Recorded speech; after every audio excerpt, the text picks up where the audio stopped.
I guess what I would say is downhill skateboarding, in general terms, is you going down a hill on a skateboard, but more than that, it's just kind of a place and time where you are fully in control of what you're doing.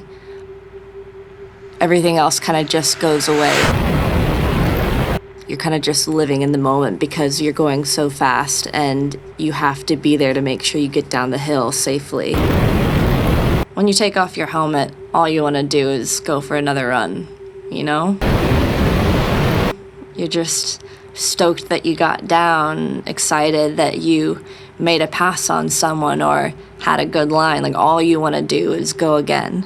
You could be tired out of your mind. You could have not eaten all day, but all you want to do is get back up and do another run.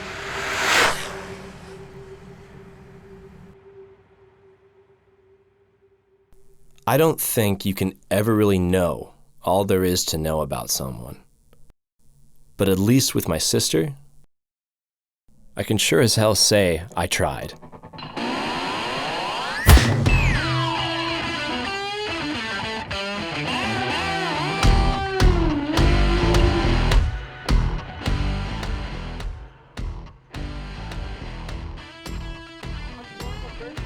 My brother was really interested in filming skateboarding. He came out to a few skate sessions with me back in 2018 just to see what I was doing.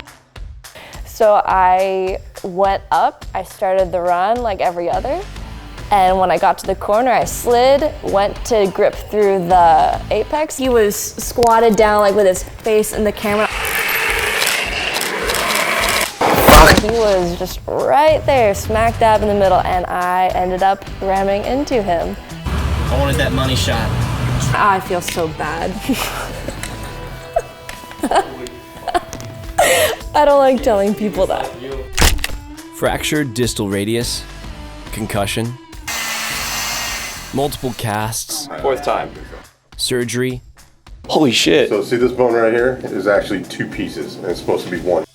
One titanium plate and 7 screws later, I spent the next 6 months recovering, but also wondering, is my sister a badass? That's how downhill skateboarding piqued the interest of a filmmaker. Me. Now, most people have heard of skateboarding or have attempted to get on one at some point in their life. But there is a type of skateboarding competition that has been flying under the radar. It is called downhill skateboarding, and it is participated in by people all around the world, so much so that it is even being considered for the 2024 Olympics. Downhill skateboarding isn't new to the world of extreme sports, but it was new to me. And as I discovered, it's no stranger to Southern California, my home. In fact, it's the opposite. With its roots beginning in the 50s, to its surfing evolution of the 1970s, the cruising, carving, and sliding popularity of longboarding followed, branching off, globally, onward and upward, with ever greater speed, challenging the mountainous hills and heights. But for my sister, I think we gotta go back to the beginning. Oh, it didn't hurt. Jesus, Frenchie. We got that on film.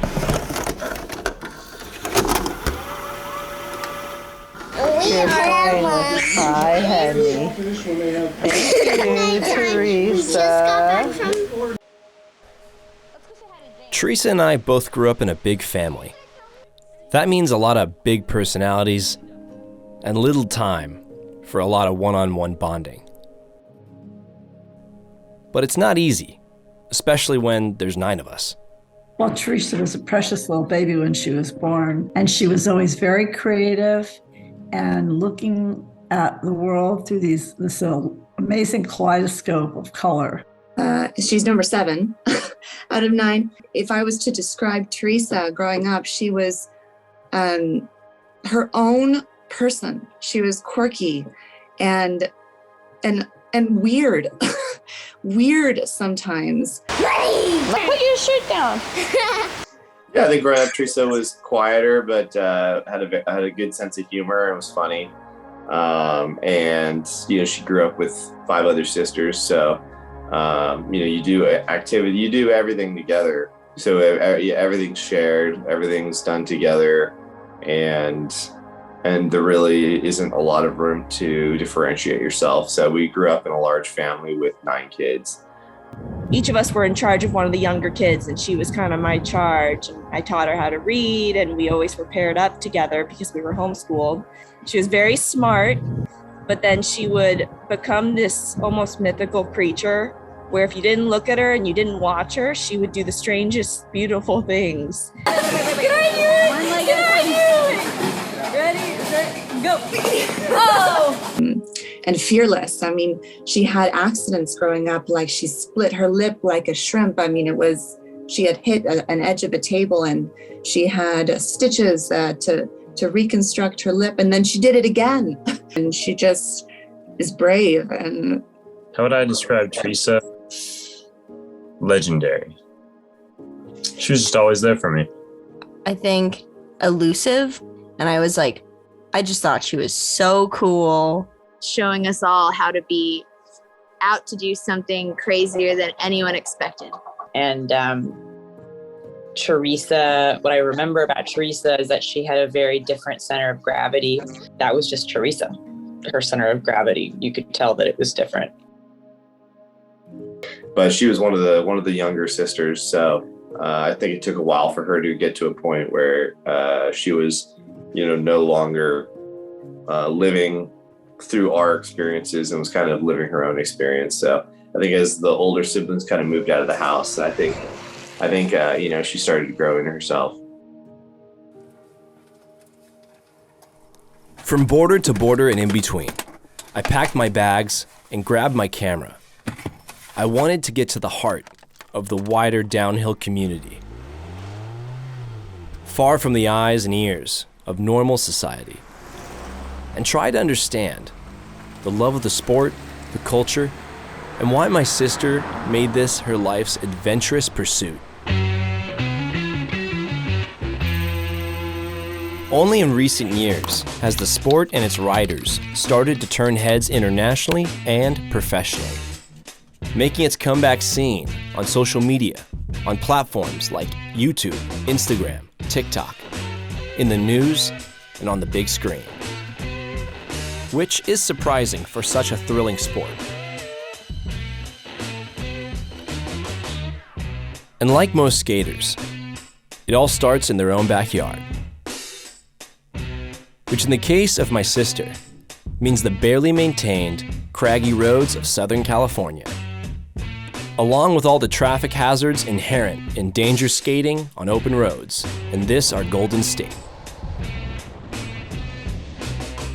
Teresa is our scary, crazy daughter. There's nothing she won't try. How many years have been skateboarding, when, where, and how did it start?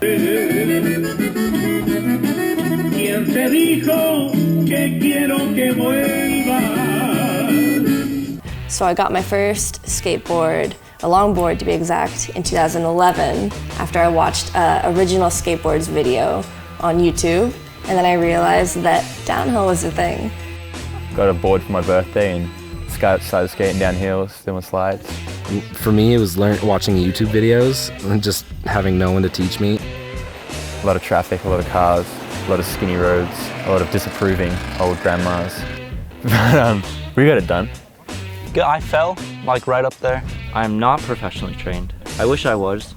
It's really a whole nother world of skating. It's a whole nother discipline. It's super small and niche, but we didn't have anyone to teach us. I was looking at YouTube videos trying to learn, that's what most people do because it's such a small sport. We were horrified when she was bombing Mount Soledad without any protective gear on or a helmet or nothing. Starting out, did my parents and family know about what I was doing and understand what it was? No, not at all. Oh my gosh, they didn't know. I remember them just saying what the hell? What the fuck are you doing, T? Oh my gosh. And I finally asked I said, you might fall off and there's no one there to save you. And she said, well, I can save myself. definitely. I think for new people getting the sport, they think the learning curve is very high. Lots of raw runs these days, like lots of videos that are coming out of just full blast, like, you know, 60, 70 miles per hour, full blast. And some people get scared off by that, and it stops some people from getting the sport. The sport's not like that. You can go to the smallest hill. Learning how to skate is the most fun you'll ever have. Getting into downhill skateboarding is a bit dangerous, but the more people that are into it, the better the sport will be. Yeah, from there you just take it as far as you want. The local West Coast community is as varied as the people and skating disciplines. Cruising, carving, slalom, free riding, freestyle, downhill racing, dancing, and many more. So there's always something for newcomers, spectators, or non-skaters. All you have to do is show up. Attempted by self-taught riders, most move from their hometown free rides onto more semi-orderly California outlaw races. Decentralized, this collective of passionate riders help to plan, organize, and put on events, bringing beginners and pros alike out of the woodwork, where riders are certain of three things: the thrill of the spill, hilarious fun, and a chance to push each other past where they normally go. A stretch of some of the worst pavement imaginable, Barrett Junction holds a special place for the local skate scene and for my sister. Held for over 20 years, it was one of the first outlaw races I saw my sister skate.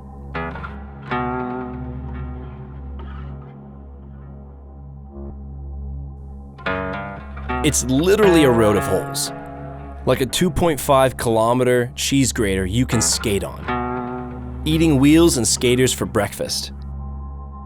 So I had to ask, why skate it?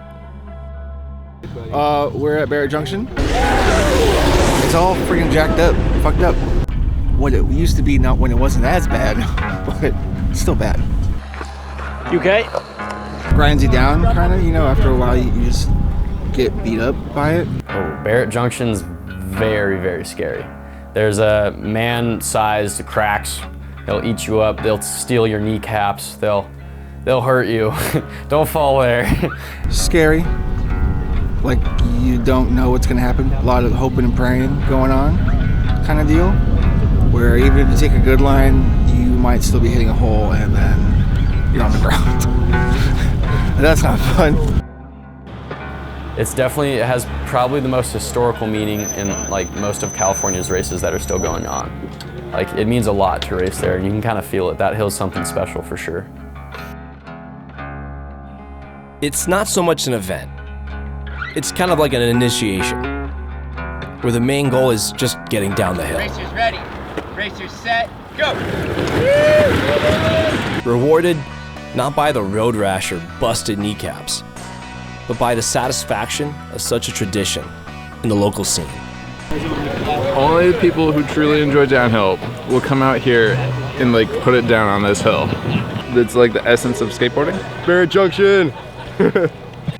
Yet, as I soon discovered, if one seeks adventure and living on the fringe, trek no further than Tucson, Arizona. And depending on who's running it, you'll find the Mount Lemmon Downhill Marathon. By far, one of the longest unofficial downhill races in the world.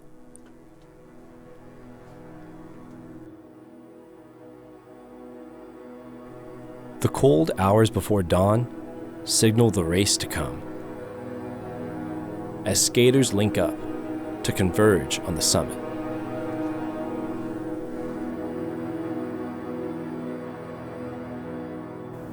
Josh Rolfe had a race here where a whole bunch of the old pros from that time came out and raced top to bottom.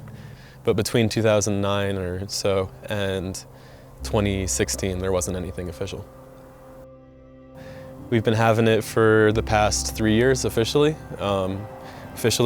putting a name on it.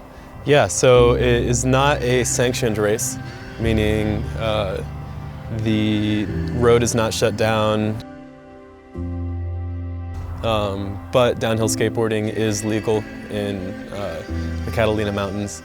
so no laws are being broken. The sheriff actually knows about the race going on, and as long as everybody's wearing their safety gear, he's stoked.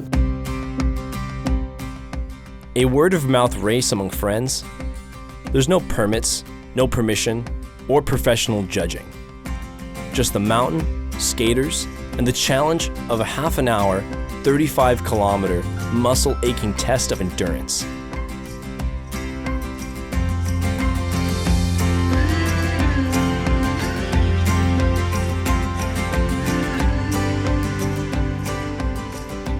And when the light peeks over the ridge, it begins. Ready, set, go! Thank you, darling!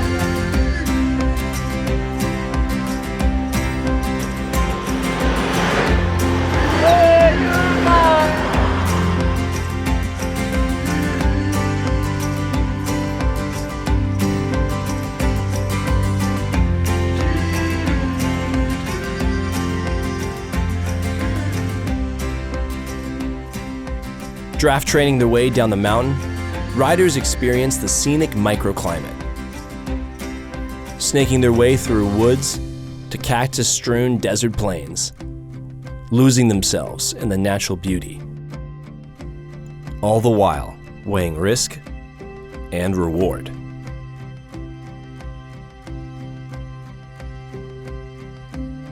This year and the past, I'm getting to know the Arizona scene. They've become my skate family for sure.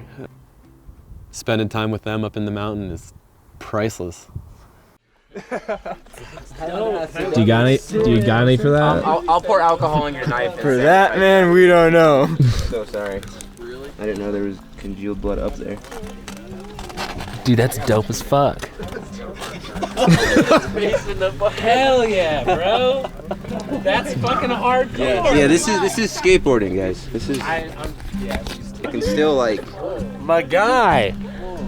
Like, oh, not good. With a knife. Dude, you sent it. I know. Fucking hate cracks, to be honest, man. That is gnarly. Nah, you don't wanna. I don't know. Come on, Robbie. All right. Cheers. How lovely is that? If you commit a party foul at a skate event, you're chugging out of a shoe. Now I'm gonna go skateboard in this shoe. You know, I've been trying to make it out here for a long time. Just kind of was in the cards for this trip. It gets really bumpy once you get past the pay station. Oh man, I had a lot of fun going down the hill. That was my first time ever skating down Mount Lemmon, but it was sick. Stoked to be out here, stoked to take it. It's a blessing. Observing these skaters, living in and out of their cars, I now understood my sister, and that she sacrificed comfort for the simplicity to life. Leveraging the least amount of overhead to tackle and skate the world. Living in the here and now. It was almost like a revelation on how to live my life. Time well spent in my book. I'm gonna go skate the top of Mount Lemmon right now. And also enjoy it a lot and watch all the fall colors. Get in there. Don't let what's happened in the past mess with your future, because what matters is what's happening right now. That's the truth. Nice and set up. Now time to change wheels. You slut. From the dry, crumbling roads and hills of SoCal, through Arizona, home of the Grand Canyon, I teamed up with local skaters and headed north, where I experienced skateboarder hospitality firsthand. All I had to do was visit the stoop and the skaters who passed through. What is your name, age, and skate discipline? My name is... You mother... Alright. You got all that, right? This is the Stoop Skate House. Third house that has had the Stoop name. There's international travelers that come to Vancouver for Canadian events all the time. Our main objective is to host them. You know, come skate, hang out with us, and not have to break the bank while doing it. Like, our #1 priority at all times is we host internationals, always. When it first happened, the Stoop is like just a giant, basically front porch that everyone would come hang out on. Sitting down, chilling, hanging out, smoking cigarettes. Yeah, I'm right here. This is me. I got a machete in my hand. Yeah, huge community, yeah. So, welcome to the Stoop. This is where most of us hang out. This is our sound system. It doesn't look like much, but it pumps out some pretty fucking good sound. Enough that we've gotten complaints. This is one of the skate racks that we have. If you come over, they're just house boards that we have for people that maybe don't have a board and want to go ride around. Just throw a setup at them and off you go.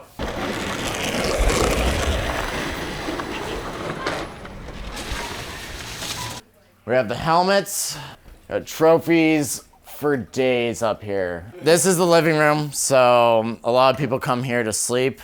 As you can tell, Kyle is currently sleeping on it.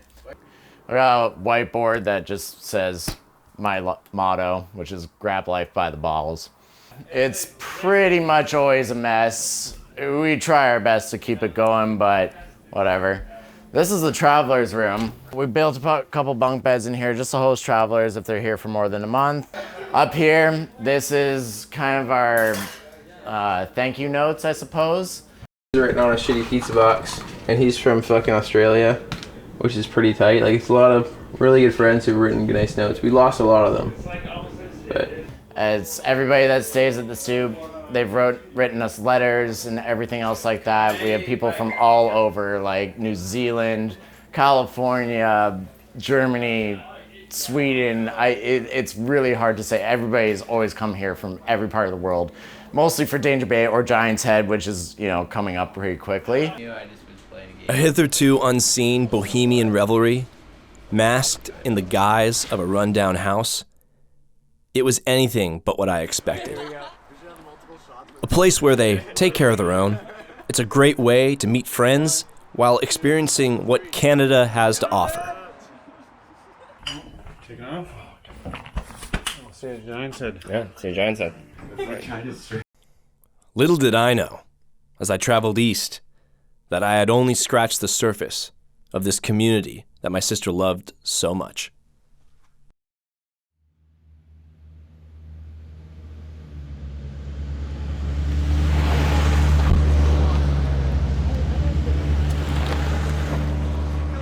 Giant's Head Freeride. 11 years running, located out in Summerland, British Columbia, sits Giant's Head Mountain. Winterland, tell me all your secrets. Fill me in on your wildest. An adventure to most, a party to some, and a challenge for all.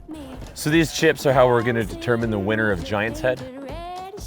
So every rider starts with 3 chips, and how they choose to bet and wager these chips is entirely up to them. But whoever has the most chips at the end of the weekend is deemed Chip Lord of Giant's Head Freeride.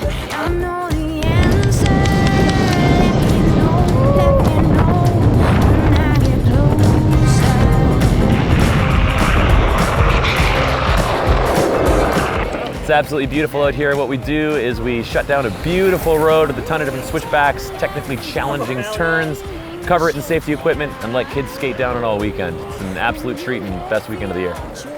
It's not so much a road, but like a hiking path. A really, really, really tall, narrow hiking path, peppered with switchbacks. That's almost a kilometer-long course, with 13 hairpin corners and 213 vertical meters of paved trail. Not to mention the 300 so skaters bombing the hill right after you. Oh, fuck. I'd say for anyone traveling in Canada or to Canada from anywhere else in the world, it's one of our best hills. It's one of our best events. I mean, it brings internationals every fucking year, and for a fucking reason. It's really good. It's really good. First run at Giant's Head was insane. Way too many people, not enough road, but that makes it that much more fun. Did you crash? No crashes. A lot of close calls.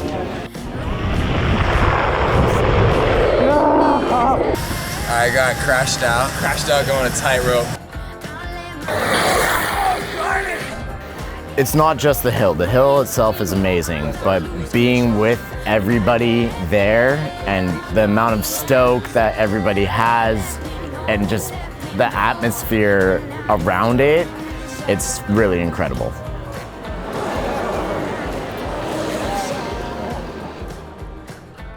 All held in whatever venue the local town will greenlight. In this case, the rodeo right next to the dump. Because they send all the skaters to a rodeo to camp at, where they tame fucking animals. It's like they just have to keep them somewhere. Right by the dump. Yeah, we're right past the dump, in the rodeo.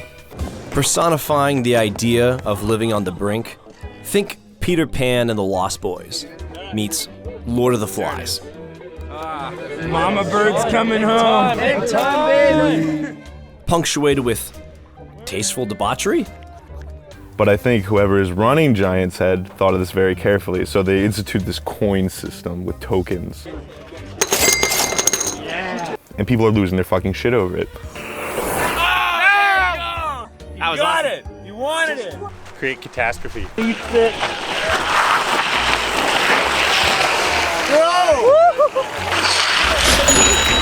Yeah, buddy. Over these plastic tokens that really mean nothing. It's a currency that's valuable if you get the most and win, but if you don't win, it has literally no value. The crazy things that people have done for chips is mind-blowing. I watched a kid eat 4 raw eggs and half an eggshell. Oh shit, here we go. Dump 18! We're bulking up. 3 for 1 chip.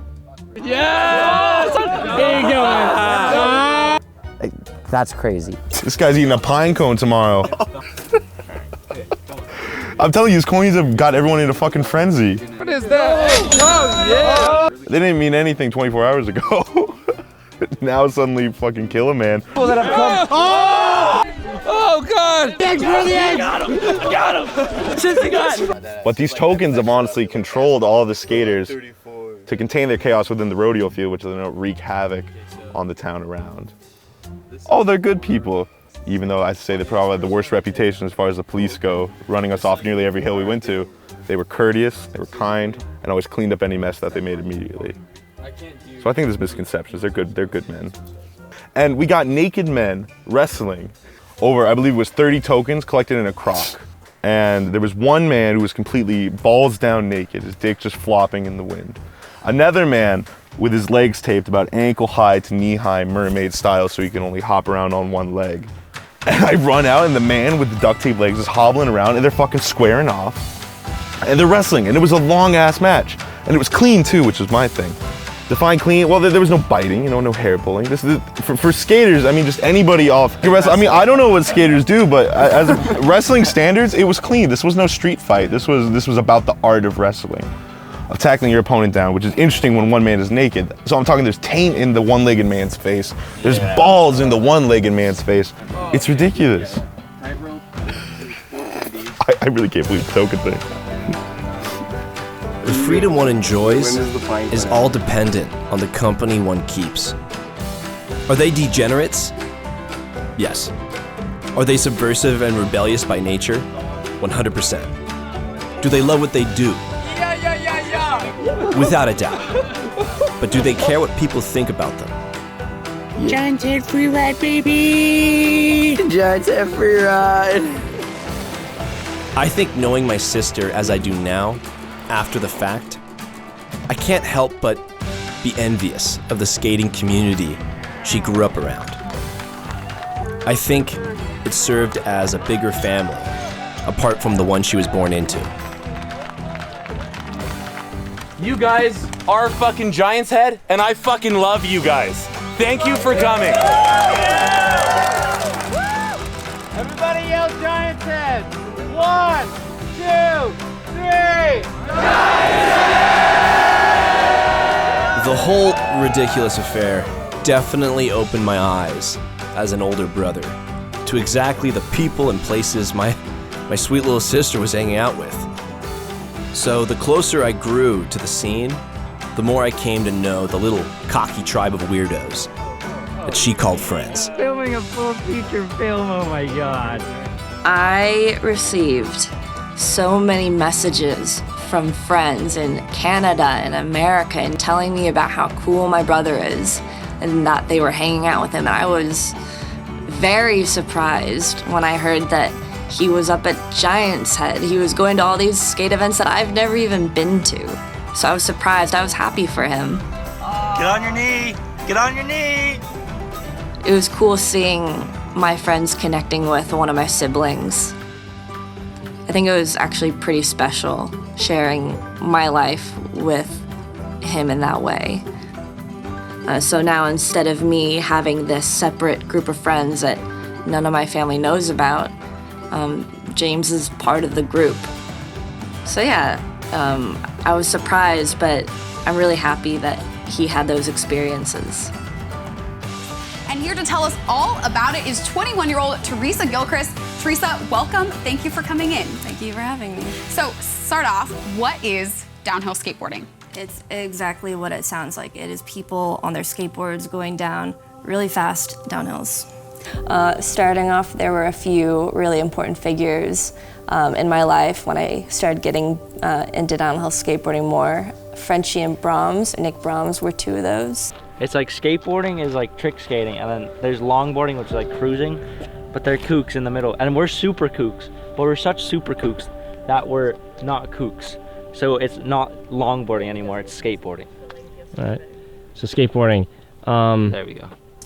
They were the Groms at the skate shop that I worked at. They would come in and offer to teach me how to comb and teach me how to toe side, let me come on skate trips with them. For hours trying to teach me how to put my hand on the ground, like put your weight on the board. Like they wouldn't let me go and he would make me go faster and it was scary, but like after every slide, I was, whoa! And they kind of just adopted me. Are you professionally trained? No, but I'm trained by some of California's, and I would argue the world's best skaters. Nick Brahms, Adrian Pinnell. She is my mother. No, she's not my mother, but she's one of my best friends.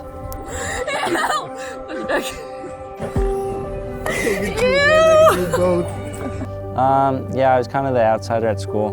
I kind of just, skateboarding was an escape from that.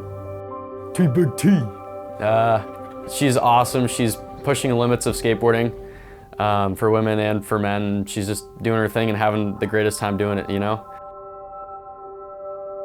My journey is it's been crazy. I started out as like a kook, I think. Like I'd wear like double knee pads. I'd skate in running shoes so that when I fell, I could run off the board and it wouldn't hurt my feet as much. Skating with Nick is just like crazy because he's just so good. But no, Nick is definitely my best friends in life, and I've learned a lot from him. He's learned a lot from me. Frenchie, he does ungodly things down our local hills and hills that we go to. It's been awesome. Yeah, he's a great guy. We all know a little part of where everyone's from because we all kind of came from the outside. Skate with people that you want to skate like. I think that helps a lot. If you want to race, you should be skating with racers. These three amigos helped each other break into the sport, and like so many aspiring skaters before and since, they set their sights higher. From March through September, summer marks a jump from the local outlaw races and free rides to the World Qualifiers and World Cups, all held by the IDF, or International Downhill Federation, where the best of the best put it down on some of the most revered roads known. A non-profit, the IDF sits as a governing body, sanctioning the world and continental championships. Planning on going to Europe on the Euro Tour, which I'm pretty excited about, but you gotta be top of your, I was gonna say shit. Can we cuss? We are training for the IDF World Circuit. Me, I've never raced an IDF race. Therefore, I'm not ranked in the world. Technically, I am ranked 15th in the world for women's, but I just want to beat my scores. I just want to be as fast as everyone that I skate with, so couldn't be happier. Just waiting to get on the plane. I have 5 more hours to go. The 2019 Euro Tour, through my sister, unofficially began in Spain with the World Roller Games. Qualifying for the US team, it was a prestigious milestone for her, not to mention the sport. Offering me a first look at her competing on a professional level. We're used to going out to more rural areas where there are less people, and the race in Barcelona was in the middle of the city on this little blocked off segment of road, and there were spectators and TV screens and all these random things that we're not used to. You ready? Let's go.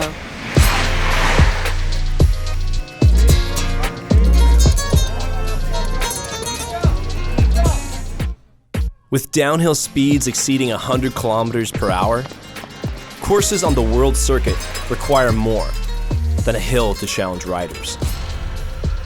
Air and foot braking, carving, sliding, drifting, pumping all come into play. Long and short, competitions require strategy and knowing the course, as well as a whole new set of skills if you want to win.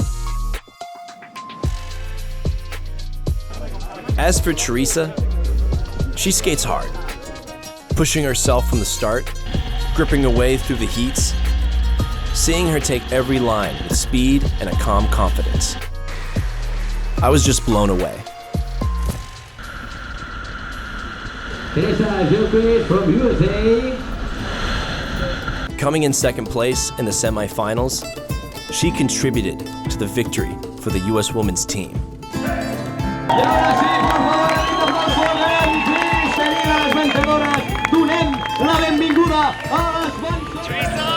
And as we continued on to her next race, I watched with bated breath, wondering what she'd achieve next.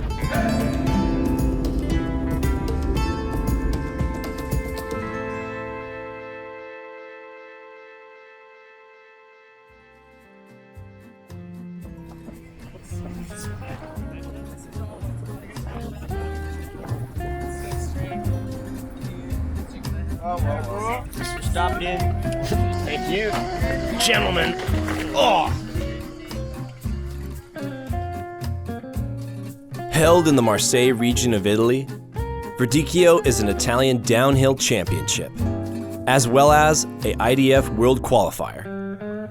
The race in Italy, Verdicchio, is held on this really windy old side road next to this town. First of all, Verdicchio, it's a small town, so you really get like a small family vibe from the entire event itself.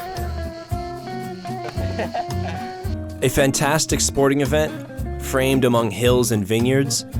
The course is a 2.5 kilometer stretch of rough and bumpy pavement, with wide, steep hairpins, characterized by fast corners and long straights.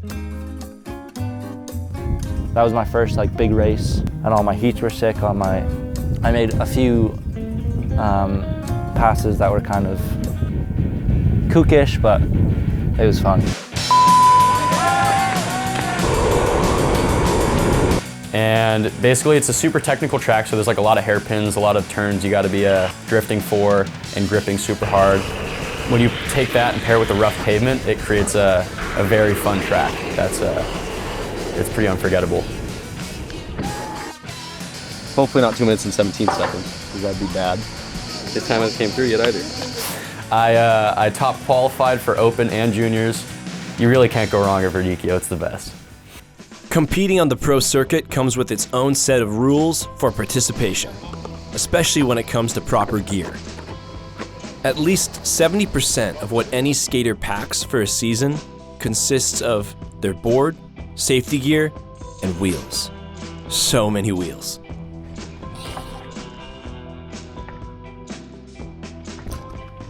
So whether it's a local free ride, outlaw race, or world circuit, you'll find my sister, not to mention other skaters, inventing, tinkering, swapping, trading home-styled makeshift equipment made by their own hands. And that's one of the reasons why this sport is so interesting.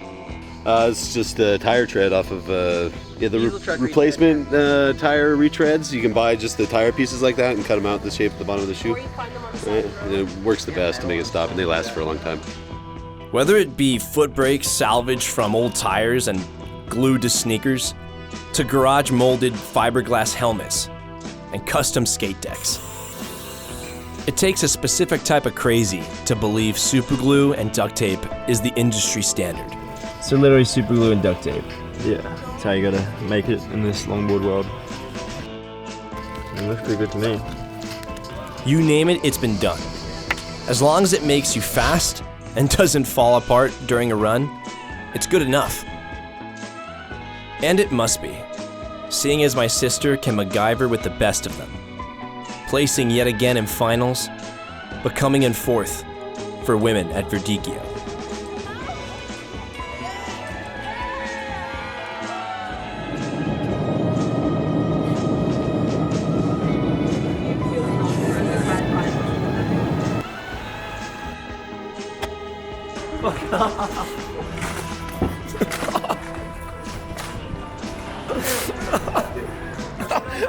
The Czech Republic is a key destination for Europeans and event goers worldwide for the downhill scene. Preceding the IDF World Qualifiers are the World Cups, with the Kozakov Challenge standing as a gem among them. It's a week-long free ride / party, centered around a sprawling tent city.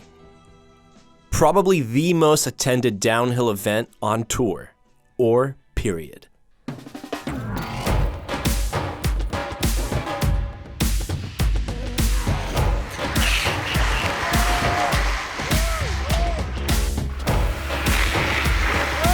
Yeah, this year's fantastic, man. Kozakov is one of the largest international races on the circuit. It features a technical top half with a variety of corners with kinks leading into them. We move our way down to where we are now through a huge straight into this bending right before the finish line. Just about 3 kilometers in length, sporting multiple hairpin corners descending into long straights, the course is peppered with hay bales and diligent corner guards. Getting to skate that, getting to lurk around for a week and skate that track is amazing. It is held on this narrow, fast road that you have to be a little more strategic on. Kozakov, the pavement's perfect there. You don't have to worry about the pavement at all. This is like a music festival with skating. We're friends, yeah! We out here, all about that life.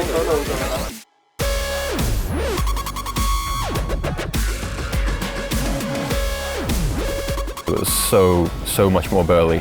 Like the first thing you do is like mob into a corner going like 80 kilometers an hour, have to kick it right, immediately spits you left into some hairpins, and then you're going 90 again in the bottom section, and everyone else just fly right by him. But with any extreme sport comes inherent risk.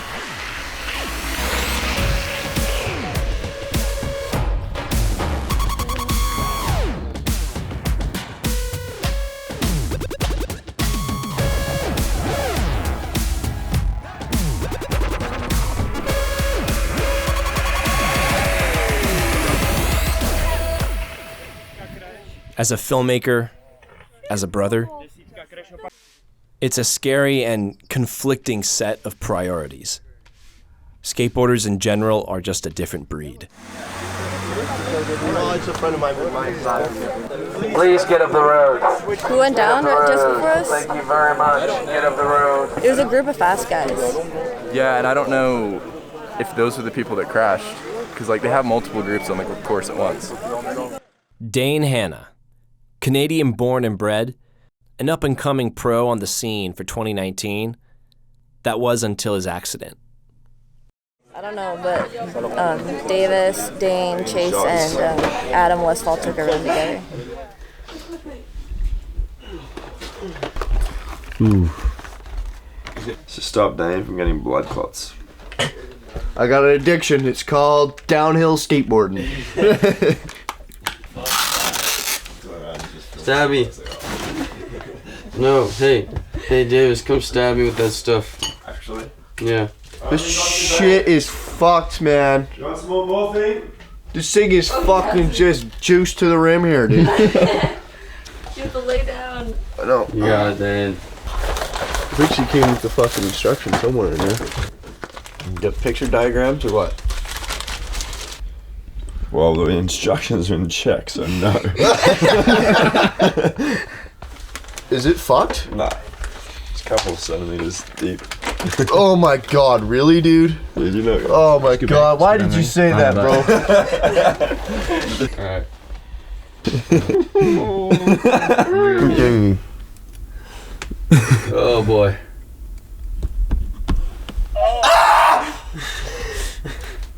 That's it? Yeah. I hurt like a motherfucker. Oh, daddy boy. Dr. D! You see this? Yeah, this sport is very high risk for somewhat little reward. So when you get an injury, it can really, you know, ruin years of your life because you don't have the support to get back on. Ow! Ow! Second. Fun second. Safety first. The main issue is you're gonna get hurt, and that's part of downhill skateboarding. And so every time I got hurt, my parents were extremely bummed.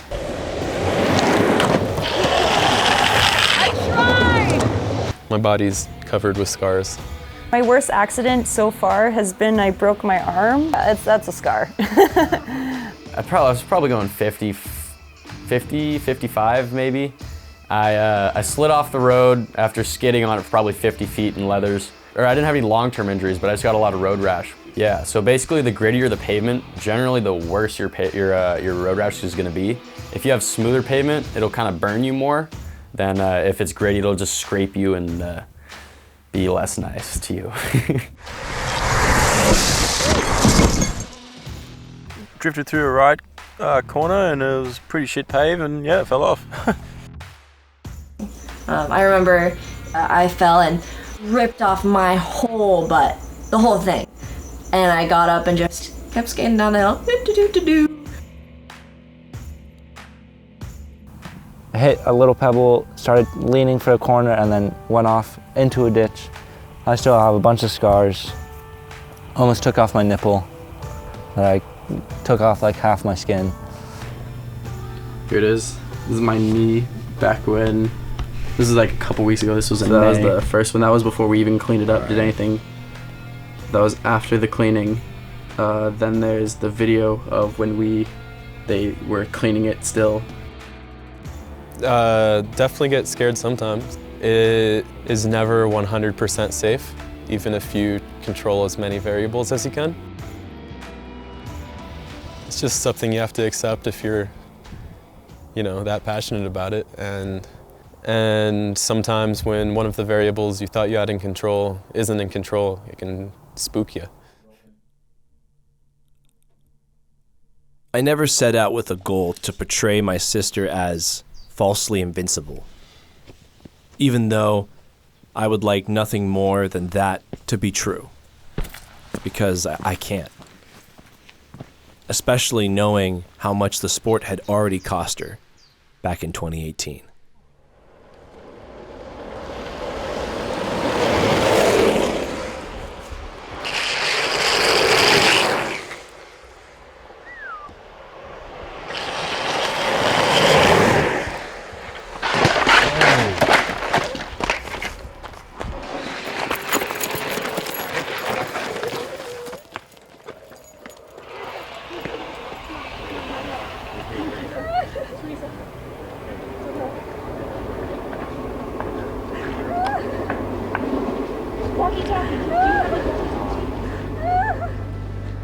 We heard word someone got hurt.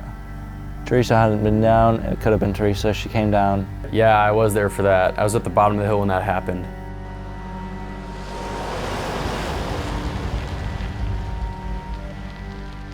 That was definitely a very bad skating accident in what I've seen. She, I I still don't really know how she felt, to be honest. It looks like she must have hit something, or like her board just twitched out and sent her like face planting.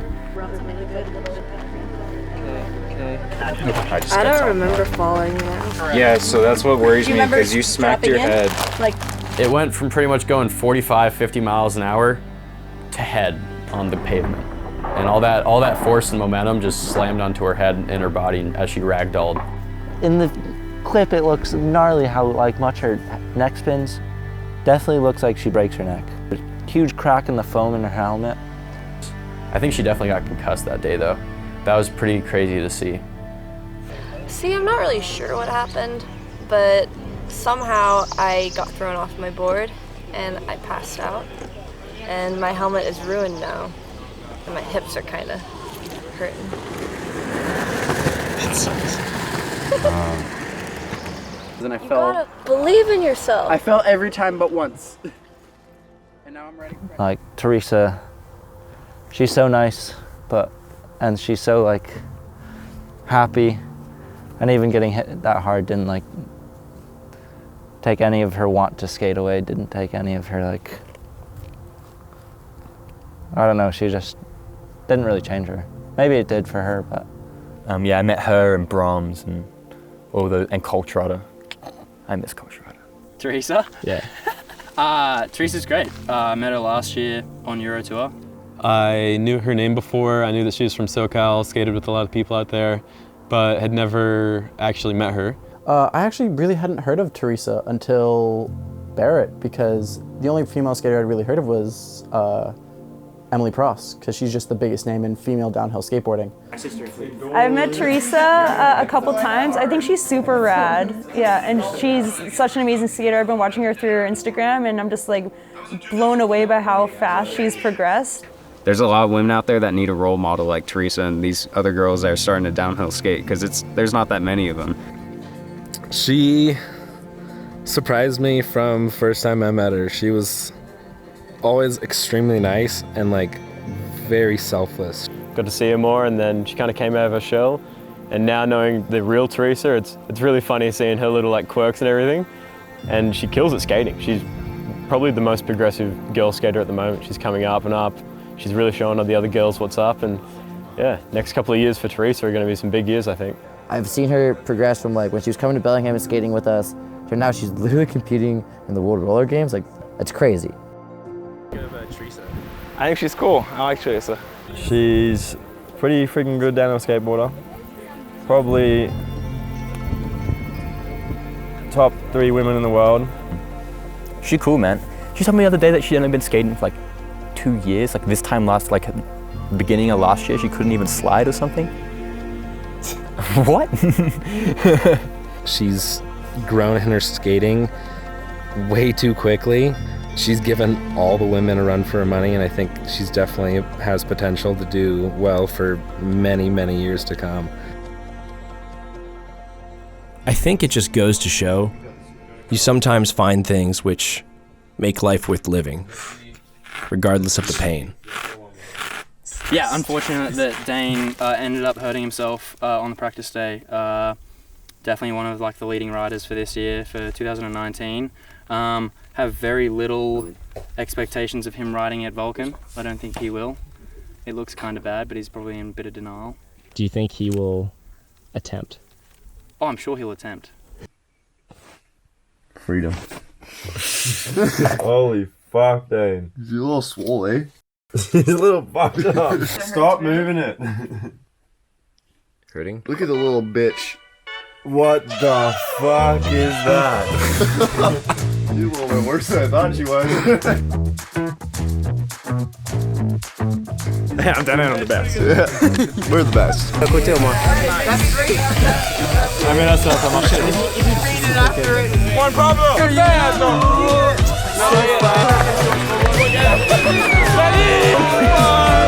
Friendship. I got warriors up the side. Wait, hold on. Why? Nick fucked me. I'll be honest. Regret. Major regret. I can't make this look good. So, Ryder, how are you feeling? Good, dandruff. Not great, not great. What's going on here? Is hell. God damn it. What's going on? I think we got a haircut. We got a nice haircut. Wait, I can clean it up. Half an eyebrow. Is it bad? It's so bad. Can I cut something? It's so bad. Half of you. No, we're only You have to say it's way too late. It's way too late for that. Choose to do it. I fucking regret this so hard, dude. And the line is not perfectly in the middle. It's hard. You look really fluffy right now. Jesus. You lot in your missing eyebrows. Emily Prost first, in the first heat with Emily Prost with Alejandra, with a repechage runner-up. She's the 5th seed of the women's group, so she's got a good chance. She'll get into semis, I'm sure, but then she meets Livia and maybe Grace Wong, and that's a tough battle, but she's still seated above Grace. It's a tough one, but yeah, you're right, Emily's not going to Vulcan, which opens up a spare World Cup spot for Teresa to use, which should be pretty sick. I still crossed my fingers for what the future held. And with Teresa making 1st in Conci finals and 5th overall at Kazakov, her goals for the summer hinged on the next race. Which meant the last, fastest, and steepest track on the tour.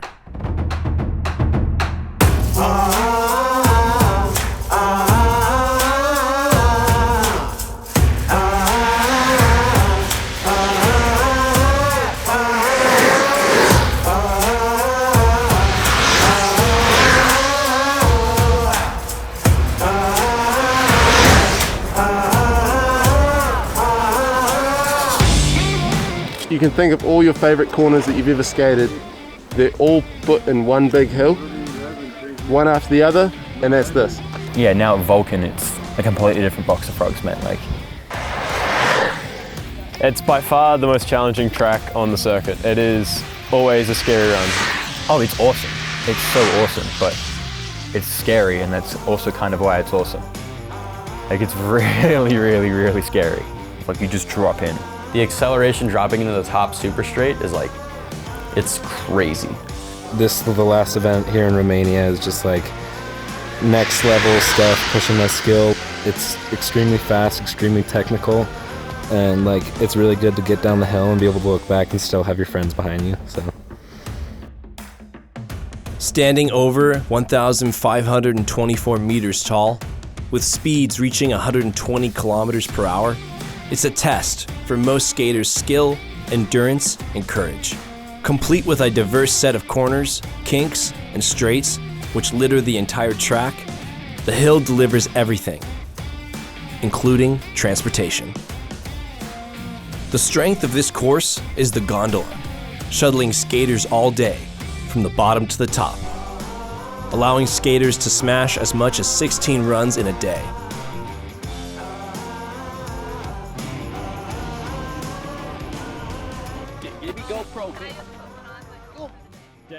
And with a mountain this crazy, be prepared for some interesting challenges. I don't completely understand it myself, but I think they don't want everyone just bombing past all those cars and houses. So we're using the stone because I don't have enough soles in my shoes to last me every single round of the day. So instead, you just put a rock on your shoes and you're good to go.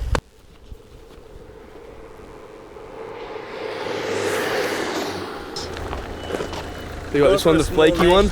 It's that simple. Flakes equals slowdown power, stopping power. That's what you need. I just picked up a rock. Any random rock. It's got a flat edge. And a sandy rock. It's gonna break. This one's gonna roll. Zane's gonna have a bad time. Grab the nose so you can full weight down for optimum slowdown. Fuck off. But there we go. Not touching your, not grabbing your nose gives you more slowdown power. It's science. Fuck this rock. You want a new rock? Hey, do you want me to get you a new rock? Nah, fuck it. I'm using this.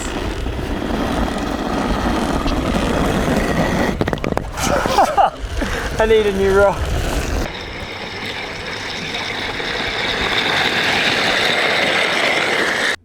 The first few days of any IDF event is about free rides. That means warm-ups. allowing pros and newbies to feel out the track, test different wheels and gear, and strategize on the corners they'll be racing. It's all about pacing yourself and saving your strength for race day. But try telling that to a bunch of downhill skateboarders. Vulcan's like not the type of track that you want to be pushing. Vulcan's like, 120k top straight into a bunch of technical corners where you're putting a lot of pressure on your legs. Go hammer some meth, dog. My knee is fucked. My arm is fucked. My side is fucked. My neck is fucked. You wanna go first? I wanna follow my friends.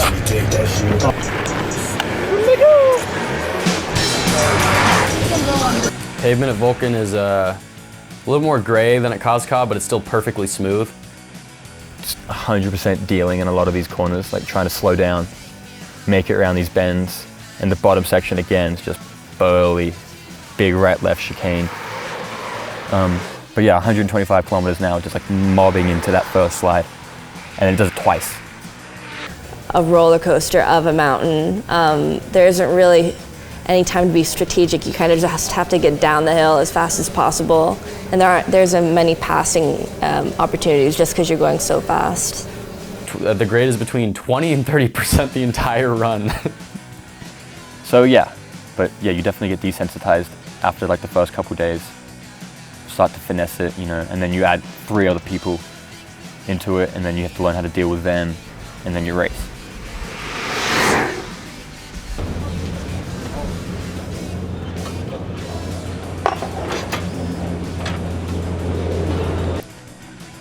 During those few days of warm-ups, the skaters, everyone, was excited for the race to come. Morale was high, as well as Teresa's possibilities for taking first in the world for women's. Yeah, I reckon she could take Vulcan easy. There's really I've seen her do runs from the gondola and she's really pushing it. She's with the boys, she's blasting down with the boys, and that's amazing to see. I really like that. The thing with the women's category, it's like, the question is always who's going to come second these days, because Pross is just dominating. But she's not here. So I'd say it's up in the air, but T's definitely got a good shot. So if she can push out there and hold it down like I know she can, I don't see any reason why she won't win. So on her last practice run, when I heard the call go out over the radio, I didn't actually know at the time what happened. There was a rider down on corner 6, and as I ran, I couldn't stop imagining my sister on the ground, hurt or worse.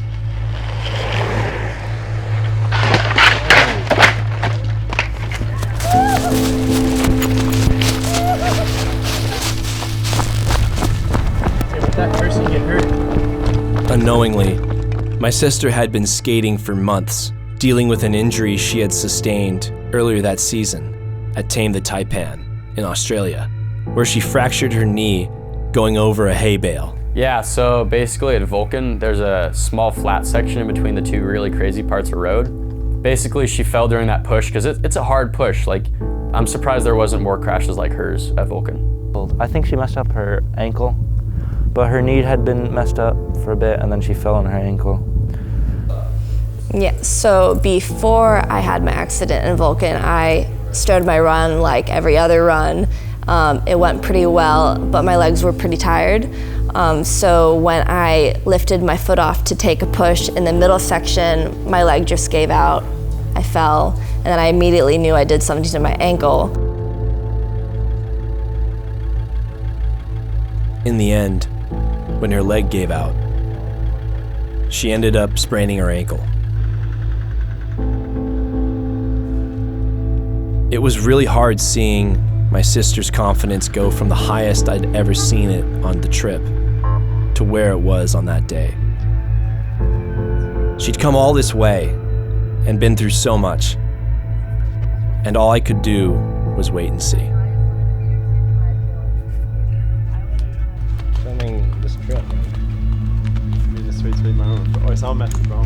You know what it means?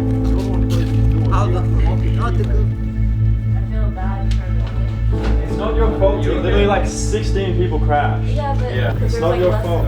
I believe she can still skate, hopefully, you know, and at least skate down safely and get a good lap in the podium. That'd be nice. Teresa's, she was definitely going to get first or second here, but she copped a sprained ankle yesterday, so she doesn't know if she's going to skate yet. I think she's about to come down into a slide, but she's got to make it through one easy heat, and then she automatically gets second. So if she can just tough it up and cop the pain through the one heat, then she's got second. No one knew if Therese would skate. I don't think actually anyone knew what she was thinking towards the end. Her friends and family were watching, and all she wanted to do was compete. Because being one of 3 women, all that was needed was her to take 3rd place, and she would have taken 1st in the world for women's that year. If you're racing, you gotta get down there. If you're racing, you gotta get down there. Teresa, you gonna skate? I don't know. I'll wait till after lunch to figure that out.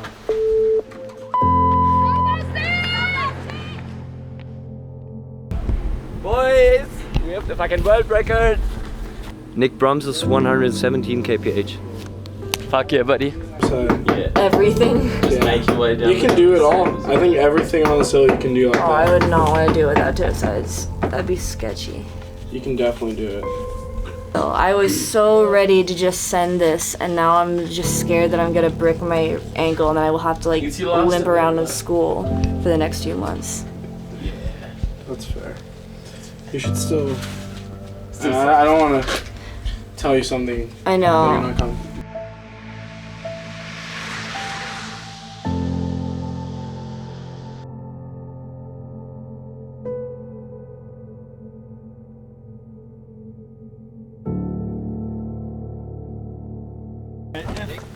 Dude, Teresa should have just gone down. She went down, she gets 3rd. Where is she? She doesn't like that though. Missing in action. I'm gonna give her a call. I have not. Do you guys, did you see her up there?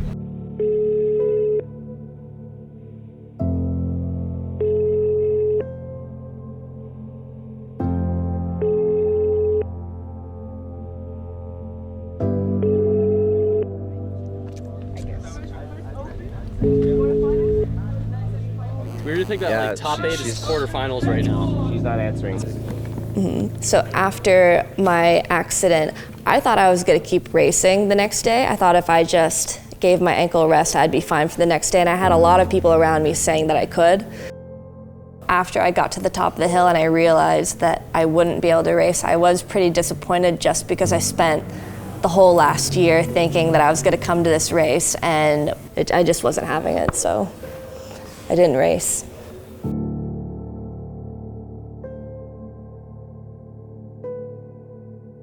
I think everyone wanted her to win because they knew she could. And I think that's what Teresa was struggling with that day. To compete, knowing what she was already capable of, and the fact that she wasn't able to win on her terms. I think that speaks volumes for the person my sister is. And what's it like getting to go to all these different countries and find people from all over the world that are interested in the same thing as you? Is it kind of like a whole different community, downhill skateboarding community? It's awesome. I have friends all over the world, and we're always talking to each other. It's a pretty small, tight-knit community, but we're all across the world, so we're always talking about when we're going to get to skate next with each other and plan our next trip. What is downhill skateboarding to me? I'd have to say I've kind of centered my life around it. Definitely going fast on a piece of wood. On a piece of wood isn't a common thing to do, so. I think there's a big stigma about skateboarding. I don't know where that comes from. A lot of the time you look like the bad guy. And that's not always true. I think it's more so about proving to myself what I'm capable of. I just love skating. You can just really find yourself in it. Your style, your personality. And it's like really good.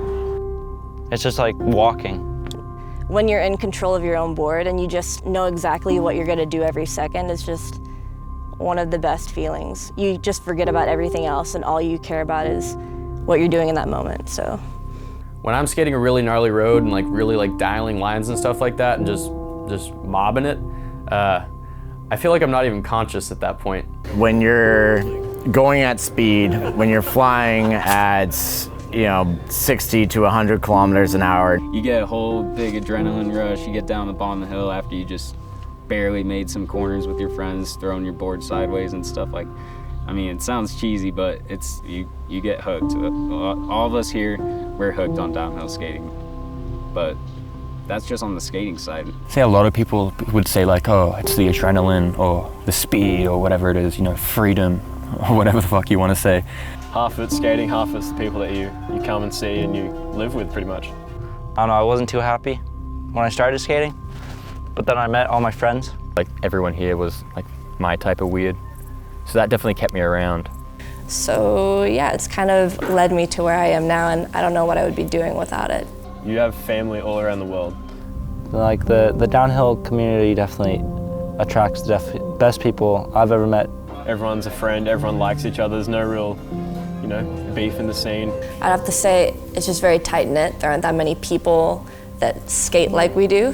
It's like the same group of people, but then in Colorado or California. Yeah, it's really cool to just see your friends like all around the world. I love it. Just the feeling you get when you make it down the hill with all of your friends. I mean, sometimes you do fall and you get hurt. Yeah, dude, you gotta work hard to play hard. You gotta have the yin and yang. It's like you gotta have some darkness to be able to appreciate the light. When you skate with somebody, you're trusting them and they're trusting you. And even though it isn't explicitly said, that type of bond is pretty unique.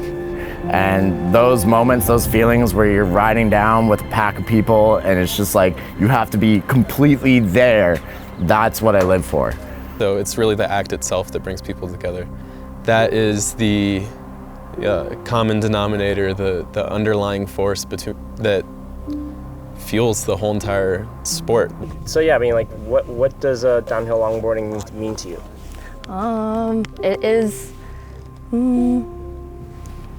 It is my life.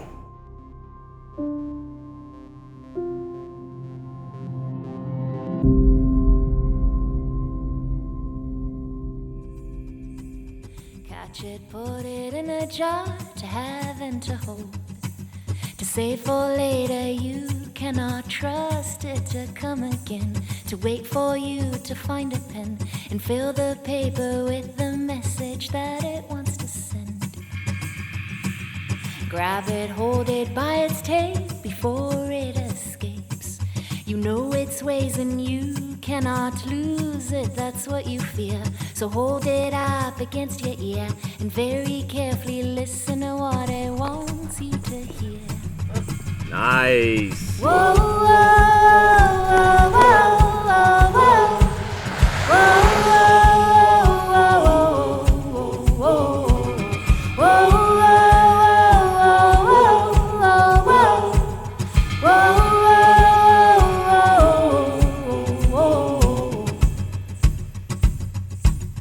Find it sleeping in its nest before it wakes up.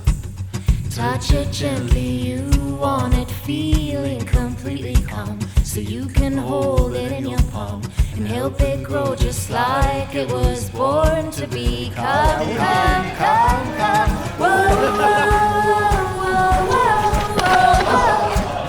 whoa. How did we do that, bro? Kicked down a windmill. Just kicked it down with her bare down foot. Mind you, it was one of those little windmills in the garden, but she kicked it good. Why?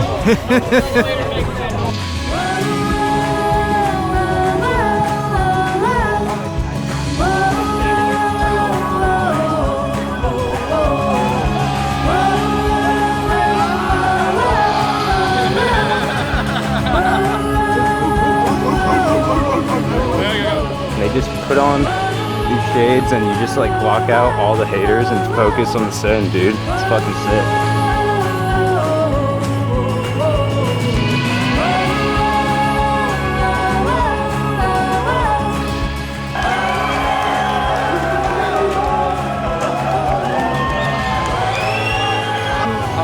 Came here to fuck shit up.